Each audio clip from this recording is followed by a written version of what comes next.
سلام، من اشکان تراوتی هستم. توی این ویدیو میخوام یه مروری روی زبان HTML داشته باشم. یه عده ممکنه بگن که چرا HTML کی راجع به این ویدیو درست میکنه. خب طبیعتا مخاطب این ویدیو خیلی اون دسته از افرادی که کارشون برنامه نویسی یا حتی دیجیتال مارکتینگ هست نیست. خیلی ممکنه که آشنا باشن، حتی به طور روزمره استفاده کنن از این HTML، ولی برای غیر از اون افراد یه مروری میخوایم داشته باشیم جهت آشنایی، خصوصا که بعضی ممکنه بخوان از صفحات وب اطلاعاتی رو استخراج بکنن و ممکنه اصلا پیش زمینه فنی و حالا هر نوع کار طراحی یا توسعه وبسایت نداشته بوده باشن. پس یه مقدمه خیلی بیسیکی ازش میخوایم اینجا داشته باشیم تا حالا بعداً شاید در ویدیوهای دیگه‌ای موارد دیگه‌ای رو هم به این مبحث بچسبونیم و تبدیلش بکنیم به مباحث پیشرفته تر. خب اول اینکه HTML یک زبان هست ولی یک زبان برنامه نویسی محسوب نمیشه. مخفف Hypertext Markup Language و این سایت موزیلا که خیلی داکیومنتیشن ها و داکیومنت های آموزشی جالبی داره، من گفتم از اینجا شروع بکنم. خود این صفحه‌ای که دارین مشاهده میکنین به عنوان یک صفحه از یک وبسایت، پشتش یک سری کد HTML. فقط کد HTML نیست البته، همونطور که اینجا هم اشاره کرده شامل CSS و جاوا اسکریپت هم میشه، ولی محتوای صفحه و ساختار، نه ظاهر و استایل، ولی ساختار محتوا و خود محتوا در درون کد HTML قرار داره که با هم چند تا نمونهش رو میبینیم و حتی چند خط کد HTML مینویسیم که یه دیدی پیدا بکنیم راجبش. خب ساختار HTML این شکلیه که از یه سری تگ استفاده میکنه که چند تا مثالش اینجا آورده و با این تگ ها ما میتونیم المان های داکیومنتمون رو مشخص بکنیم. تگ ها با دوتا انگل برکت از اینایی که علامت کوچیک‌تر بزرگتر هستن مشخص میشن که البته این تگ ها اکثرا جفت هستن، یعنی یه تگ باز داریم و یه تگ بسته که حالا نمونه هاشو با هم دیگه میبینیم. این زبان HTML خیلی عقبه‌ای داره در اولین وبسایت هایی که به وجود اومده و از همون ابتدای وب تقریبا بوده و حالا طبیعتاً خیلی حضور ساده تری داشته، یعنی چیزایی مثل CSS و جاوا اسکریپت و اینا بعداً اضافه شدن و حالا به زیبایی داکیومنت و اینتراکتیو بودن اون صفحه کمک کردن. البته باز خود این HTML هم استانداردش بروز شده، چیزای مختلفی بهش اضافه شده یا حتی ازش حذف شده، ولی ما الان میتونیم بریم باهاش یه داکیومنت ساده درست بکنیم که ببینیم به چه شکلی. اینطوری به قضیه نگاه بکنیم که وقتی که پروتکل HTTP و کلا مفهوم وب به وجود اومده، تمرکزش روی این بوده که یه سری صفحات به هم مرتبطی باشن که اون مرتبط بودنشون در واقع یک شبکه تارعنکبوتی ایجاد میکنه یا وب ایجاد میکنه و هر کدوم از این صفحات با در واقع داکیومنت HTML هن که به هم دیگه لینک میدن. این پاراگراف هم بخونیم جالبه، میگه که hypertext refers to links that connect web pages to one another either within a single website or between websites. Links are a fundamental aspect of the web. By uploading content to the internet and linking it to pages created by other people, you become an active participant in the World Wide Web. یعنی که یکی از مهمترین مباحث در وب موضوع لینک ها هستن، یعنی صفحات به هم دیگه باید لینک بشن و اون صفحاتی که این قابلیت رو دارن که بتونن به هم لینک بشن و بهش میگن هایپرتکست. و HTML زبان مارکاپ لنگویجیه که میتونیم باهاش این هایپرتکست ها رو بسازیم و ساختارشون رو مشخص کنیم و به هم دیگه ربط بدیم. بریم یه نمونه از همین صفحه رو با این ابزار ویو پیج سورس ببینیم. این الان داکیومنت HTML این چیزی بود که داشتیم با هم میدیدیم. اصولا یه صفحه HTML یه تگ HTML داره، یه المنتی داره که با تگ HTML در واقع ساخته شده و اون المنت خودش در درونش چیزهای مختلفی قرار میگیره. الان مثلا ما اینجا یه تگ OL داریم، این داره یه المنت ordered list یا لیست مرتب شده به همون میده و در درون اون یه سری LI داریم. اینجا اگه دقت بکنین OL باز شده، OL بسته شده، LI باز شده، LI بسته شده. هر کدوم از این LI باز بسته ها یک المنت لیست آیتم هستن. اینا هر کدومشون آیتم های این فهرستی هستن که توی این OL قرار گرفته. OL لیستیه که اولش عدد گذاری داره. میتونین خیلی مشابه یک داکیومنتی که توی مثلا ورد ممکنه داشته باشیم به قضیه نگاه بکنیم که ما بولت لیست داریم و نامبرد لیست داریم. این در واقع یه جورایی مثل نامبرد لیسته. حالا تگ A چیه؟ تگ A یا انکر تگیه که باهاش میتونیم یه المان لینک درست بکنیم. این در واقع اومده این قسمت هم بهش میگن اتریبیوت. یعنی هر تگی میتونه در ادامه خودش یه سری اتریبیوت داشته باشه. مثلا تگ A یه اتریبیوت href داره. اینا رو میتونید در قالب سری کی ولیو ببینین دیگه. یعنی مثلا hrefش چیه؟ این مقداری که اینجا توی کوتیشن مارک ست شده. این داره میگه که این تگ A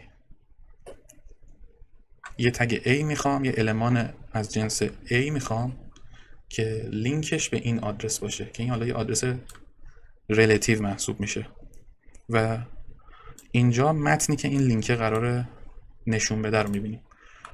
خب حالا بریم وارد نرم افزار VS کد من بشیم.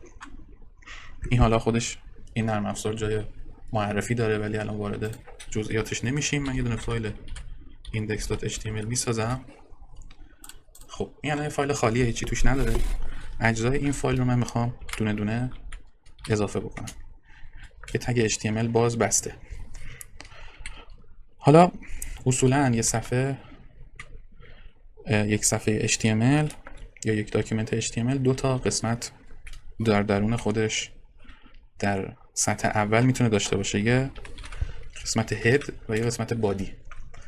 قسمت هد شامل المان هایی میشه که ماهیت دیده شدنی ندارن، یعنی ماهیت محتوا ندارن، بیشتر یک سری اطلاعات اضافه هستن یا اسکریپتن یا لینک به یه سری استایل شیت CSS هن، حالا موارد مختلف، یا متا تگ هایی که براوزر قرار ازشون استفاده کنه، اطلاعاتی استخراج کنه یا موتورهای جستجو میخوان بخوننشون. یا دیگه در ساده ترین حالت ما اینجا میتونیم یه تگ تایتل داشته باشیم. مثلا می‌نویسم صفحه تستی من. توی بادی من حالا با نگاه به این که میخوایم یه داکیومنت ساده درست بکنیم یه سری المانا رو استفاده میکنم. مثلا ما یه تگی داریم h1 یا هدینگ 1. این هدینگ 1 رو شما میتونین مشابه همون مفهومی که توی ورد یا گوگل داکس و اینا ممکنه داشته باشیم ببینیم. یه نمونه اینجا بیارم اگه بتونم ورد باز کنم. مقایسه این دوتا کنار هم ضرر نداره، به نظرم میتونه خیلی واضح تر کنه ماجرا رو. اینجا یه قابلیت پریویو هم وجود داره اگه بتونم فعالش بکنم. خب به همون کمک میکنه که این داکیومنتی که اینجا درست کردیم رو ببینیم. اینجا میبینین روی این تب شد صفحه تستی من، همون چیزی که تو این تایتل نوشتم. من میتونم اینو حذف کنم، شد صفحه من. حالا h1 گذاشتم میشه هدینگ 1. مثلا میگم که تست داکیومنت. خب توی این میتونم حالا یه سری هدینگ 2 داشته باشم. مثلا بگیم فهرست مطالب.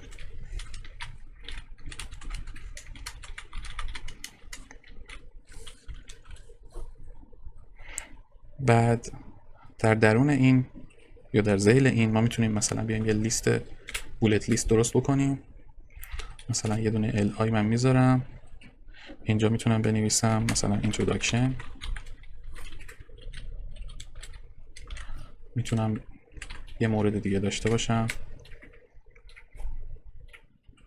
مثلا chapter 1. حالا ما میتونیم در درون همین داکیومنت یه سری لینک داشته باشیم. یا میتونیم عکس الساق کنیم، میتونیم یه چیزی رو بولد کنیم. الان مثلا من میام اینجا میگم chapter 2، میخوام این کلمه چپتر رو بولدش کنم.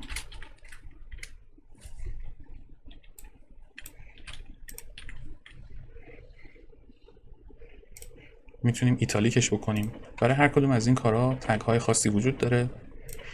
بعد حتی میتونه دیگه از موضوع صرفا یک داکیومنت خیلی فراتر بره. حالا یه دونه چند تا لینک اینجا بذاریم که با هم ببینیم نمونهشو.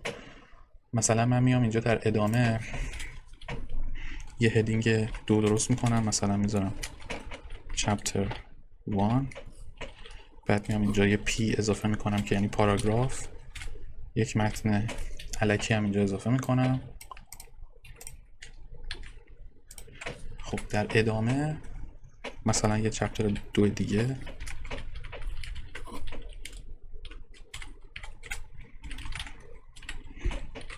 خب حالا ما کاری که میتونیم بکنیم اینه که مثلا بیایم توی چپتر 1 اینو تبدیل به یه لینک بکنیم، آیتم داخل تیبل آف کانتنتمونو به این شکل.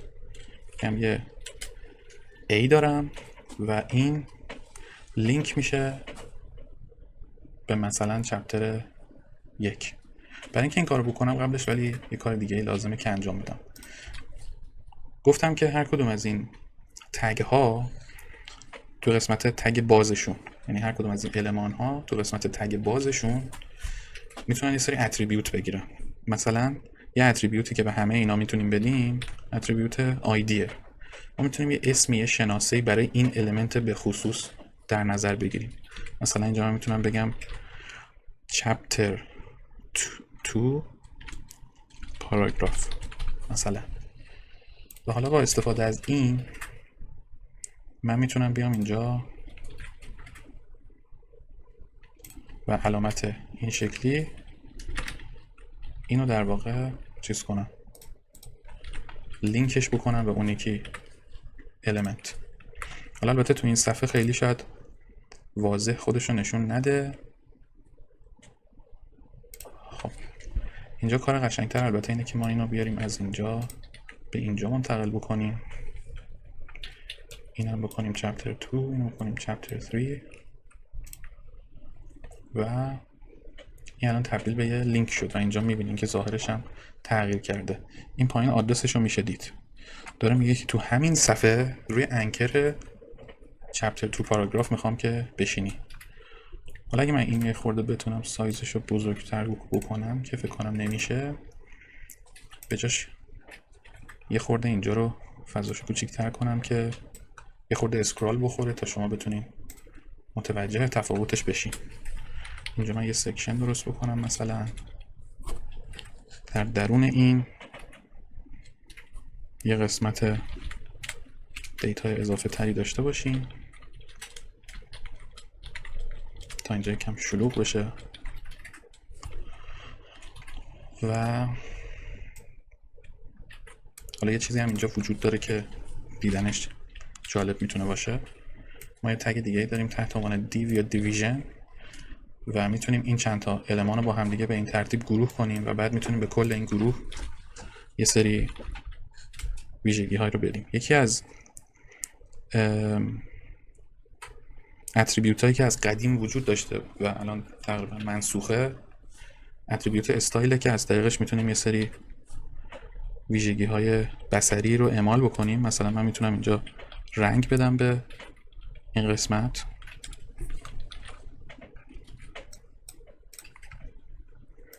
کل این دیو رو در واقع بهش یه رنگی دادیم. خب یه خورده دیگه هم من اینجا رو شلوغ‌ترش بکنم که کامل بتونیم ببینیم. ما حالا یه سری تگ های دیگه هم میتونیم اینجا استفاده کنیم.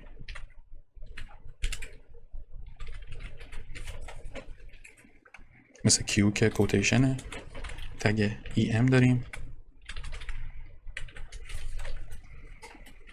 که امفسیس در واقع، و میتونیم اینجا یه عکس داشته باشیم. یه نمونه عکس من بیارم بذارم اینجا. خب این عکس ها میتونیم الان بریم الساق بکنیم مثلا وسط چپتر 1 به این شکل IMG داریم. سورسش رو باید مشخص کنیم. این سورس میتونه یه جایی تو اینترنت باشه، میتونه هر جای دیگه باشه. البته اینو باید در نظر بگیریم که مثلا من الان میتونم یه آدرسی بدم برای این عکس که آدرس رو سیستم خودمه و رو سیستم خودم کار میکنه، ولی وقتی که این صفحه وب رو ببرم توی اینترنت باید اون آدرس هنوز وجود داشته باشه و اون عکس در اون آدرس وجود داشته باشه. الان اینجا آدرس رو نگاه بکنیم، ما گفتیم /images.jpg، یعنی همین آدرسی که هستم کنارش احتمالاً یه عکسی وجود داره. یه اشتباهی که ممکنه کسی که تازه کار باشه بکنه اینه که بیاد یه سری عکس اینجا تعریف بکنه که اون عکس‌ها رو کامپیوتر خودشن و این فایل HTML رو ببره یه جایی بذاره که اصلا کسی نمی‌بینه. خب اینجا به اندازه کافی شلوغ شدم. همونطور که بهتون گفتم ما توی قسمت تیبل آف کانتنت یکی از آیتم‌های لیستمون یه تگ A که لینک شده به یه قسمت دیگه از HTML مون. اینها این چپتر 2 کلیک میکنم میافتم اینجا و حالا اگه صفحه طولانی تر بود این میومد وای میستاد همونجا. میتونم این لینک در واقع بیرون از این سایت باشه یا میتونه بیرون این صفحه باشه، یه صفحه دیگه در کنار همین باشه. مثلا من میتونم اینجا یه دونه دیگه درست بکنم، مثلا aboutus.html، یه HTML الکی خالی درست کنیم. اینجا بگم about us، اینجا هم یه پاراگراف الکی درست بکنیم. خب حالا من میتونم توی این ایندکسی که دارم بیام بگم که یه لینک بذارم. خب وقتی که میگه HTTP بعد 2 تا نقطه 2 تا اسلش داره، یعنی انتظار داره که من میخوام برم لینک اکسترنال بدم، یعنی یه لینکی بدم به بیرون این سایت.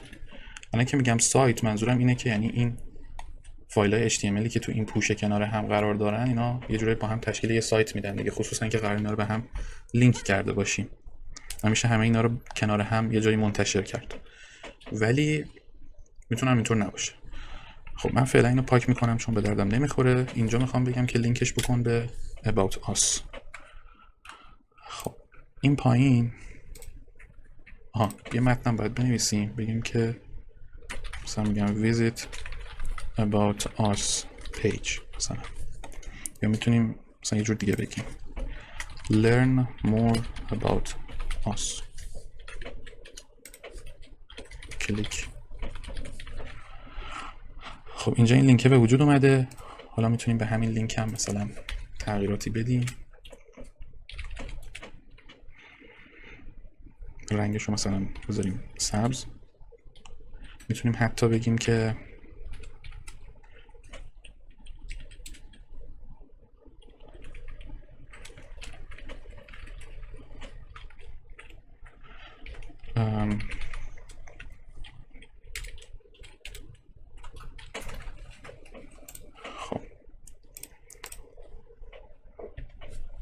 حتی میتونیم یه بک‌گراندی بهش بدیم یا میتونیم این بک‌گراند رو بیاریم اینجا.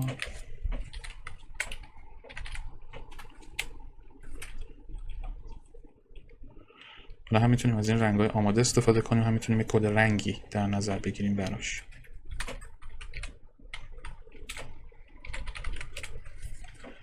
خب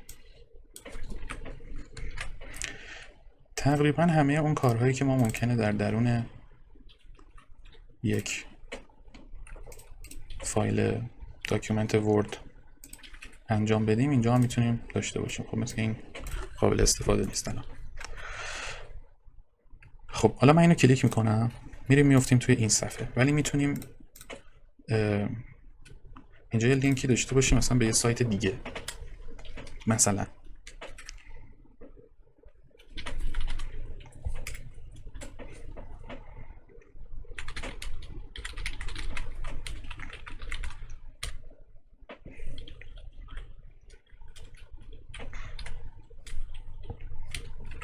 یه تگ A بذاریم، میخوایم بفرستیمش به مثلا microsoft.com.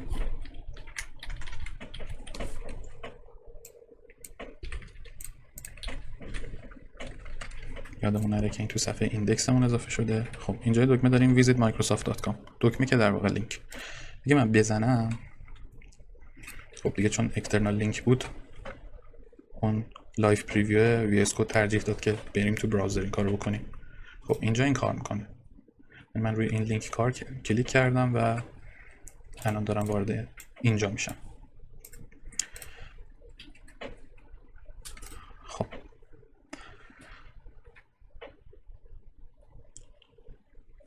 یه مورد دیگه هم بهتون نشون بدم. اینا همه استفاده هایی از HTML که ماهیت محتوایی داره، ولی اینجا تازه ابتدای راهه. این موردی که الان میخوام اضافه بکنم تازه میشه نقطه‌ای که ازش فرانت اند دیولپمنت میشه گفت ظهور میکنه. ما میتونیم اینجا فرم تعریف بکنیم. در درون فرم ما میتونیم یه سری اینپوت داشته باشیم.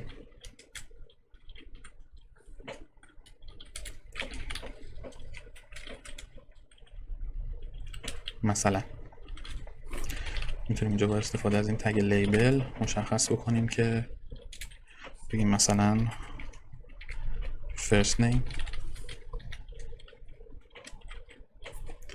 دوباره به همین شکل last name. بعد هم میتونیم یه دراپ داونی داشته باشیم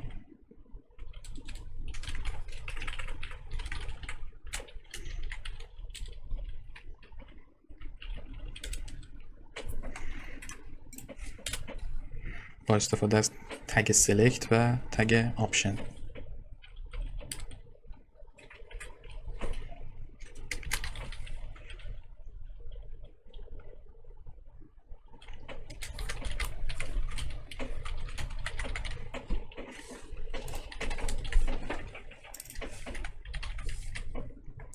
خب تا همینجا ببینیم چه شکلی شد.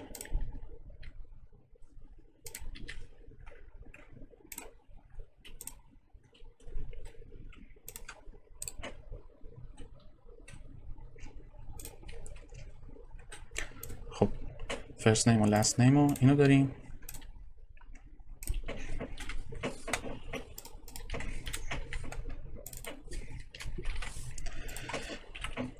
و حتی میتونیم در نهایت دکمه هم داشته باشیم.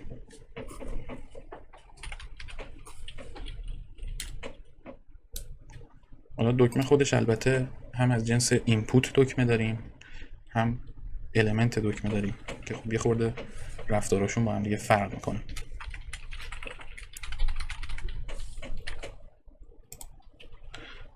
خب اینجا خیلی چیزهای دیگه هم ما میتونیم داشته باشیم، یعنی اینپوت از جنس‌های دیگه هم میتونیم داشته باشیم. میتونیم مشخص بکنیم که این از جنس دیت و اینجا تقویم برامون باز بشه. میتونیم بگیم عدد، تلفن، ساعت و الی آخر. خب اینا مواردیه که اینجا ما میتونیم داشته باشیم و دیگه از این نقطه به بعد اگه بخوایم به زیبایی این صفحه برسیم، بخوایم افکت های مختلف، طراحی بصری جالبی براش انجام بدیم یا حتی خیلی ویژگی های گرافیکی مختلفی روشون اعمال بکنیم، با اون روشی که من از اتریبیوت استایل استفاده کردم خیلی کارآمد نیست و موضوع زبان CSS مطرح میشه و همه قابلیت هایی که توش هست و به مرور هم به این قابلیت ها اضافه شده. پس یه بار دیگه اینا تگن، تگ HTML، head، body، form، label، input و خیلی موارد دیگه که دیدیم. اینا اتریبیوت هستن. یه تگ میتونه اتریبیوت های مختلفی بگیره. حالا بعضی از این اتریبیوت ها اسپسیفیک اون تگ هستن، بعضی هاشون عمومیت دارن مثل همون ID یا کلاس. یه بار دیگه برگردیم اینجا و یه نمونه صفحه وب رو با هم ببینیم، همین که داشتیم میدیدیم. پس الان ما تگ های مختلفی می‌بینیم. الان این تگ HTML کلی اتریبیوت های مختلف گرفته. اینجا ما اینجا یه تگ li داریم که کلاس تاگل داره، تگ دیتیلز داریم، سامری داریم و اینجا تگ p داریم. ما میتونیم جدول هم درست بکنیم با استفاده از HTML. یه وقتایی میشه حتی از یه سری ابزارهای استفاده کرد مثلا یه تیبل جنریتور میتونیم پیدا بکنیم که ازش کمک بگیریم. توی سیستم های مدیریت محتوا یا کلا پنل هایی که از طریقشون میتونیم یه محتوای تحت وبی رو مدیریت و ویرایش بکنیم، معمولا یه اصطلاحاً ریچ تکست ادیتوری وجود داره که به ما حتی یه سری آپشن های اتوماتیک و راحت تری رو میده. مثلا ممکنه یه دقیقاً مشابه این چیزی که اینجا هست، یعنی مثلا من میتونم محتوای خودم رو مشخص بکنم، حتی میتونم یه قسمتیش رو سلکت بکنم، بولد کنم، رنگش رو عوض بکنم، ولی اونا در نهایت اون پشت تبدیلش میکنن به HTML. خب حالا ما اینجا میخوایم بگیم که یه تیبلی میخوام مثلا 6x8. اینجا میخوام اسم ستونم مثلا باشه ID first name مثلا last name. بعد میخوام بگم اینا رو بیا بولد کن. بعد میتونم حتی یه رنگی هم بهش بدم. این ابزاریه که امکانات جالبی گذاشته. اینجا ما میتونیم مثل دیتا مثلا وارد کنیم و جنریت. الان به من یه سری مجموعه این تگ استایل که میبینین یه تگ HTML که در درونش ما میتونیم استایل ها رو با CSS بنویسیم. خب اینو من میتونم استفاده کنم، میتونم استفاده نکنم. استایل هاییه که این سایت برای من تولید کرده. من میتونم قسمت در واقع تیبل رو بگیرم که اگه دقت بکنیم میبینیم که یه تیبل که در واقع المنت مربوط به جدول رو میسازه، خودش المنت های مختلفی در درونش استفاده میشه. یه قسمت تی هد داره. این تی هد برای توصیف اون سطر اوله که سطر سرستون هاست که باز خودش متشکل از یه تی آره.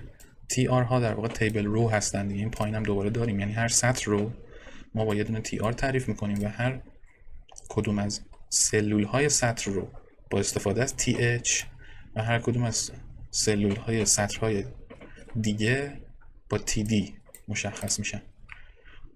حالا این بالایی ها میبینیم تو سه تا تی اچ اول چون من چیزی وارد کردم مقدارش رو این تو قرار داده بین تی اچ باز و تی اچ بسته. این قسمت هم یه تی بادی داریم، در واقع قسمت ستونش رو از قسمت دیتا، یعنی اون سر ستون ها رو از ادامه قسمت های تیبل که محتوا داده ها درش قرار دارن جدا کرده به این ترتیب. البته که تی هد و تی بادی رو میتونیم نذاریم، ولی خب این شکلی به لحاظ سمنتیک درست تره و رعایت کردن سمنتیک HTML مخصوصا برای جایی که اسکرین ریدر ها و ابزارهای این شکلی استفاده میشن خیلی کار درستیه، چون اینطوری میتونن بهتر صفحه رو اسکن کنن یا برای مطالعه آپتیمایزشون بکنن، یعنی درک دقیق تری خواهند داشت از ساختار اون صفحه. بریم اینم کپی بکنیم بذاریم توی اینجا. خب اینم از جدول ما. حالا البته تگ استایل قاعدتا نباید اینجا باشه، بهتره که اینجا باشه. خب پس یه مرور کلی، حالا البته نه رو همه تگ ها ولی کلیت HTML داشتیم. امیدوارم که مفید باشه و اینکه حالا اینا رو یاد گرفتین به طراحای وبسایت نگین که مهندس دوتا تگ HTML ساده است، چون اگه راست میگین بیاین با همین اون چیزی که میخواین رو درست بکنین، ولی مشخصا این کافی نیست.